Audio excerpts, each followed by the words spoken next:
திவ்யா, என்னதே? குழம்பு அடுப்புல இருந்து கொதிச்சுட்டான்னு பாத்தியா? ஆமா பாத்துட்டேன், கொதிச்சுட்டு தான் இருக்கு. அடிக்கடி பார்த்துக்க, அடி பிடிச்சிரும் இல்லாட்டா. சரி தே. அடடா, உப்பு பார்க்க மறந்துட்டேனே. அதுக்கு என்னதே, நான் பாத்துட்டேன். என்னது நீ பாக்குறியா?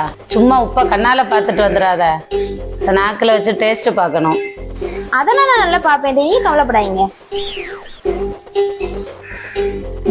குழம்பு கொதிக்குது. ஐயோ, உப்பு பார்க்க சொன்னாங்களே. அப்படியே உப்பா இருக்குதே.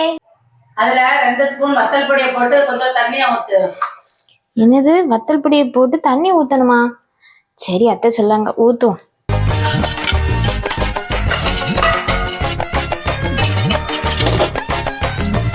அத்தை, நீ சொன்ன மாதிரியே செஞ்சுட்டேன் பாருங்க.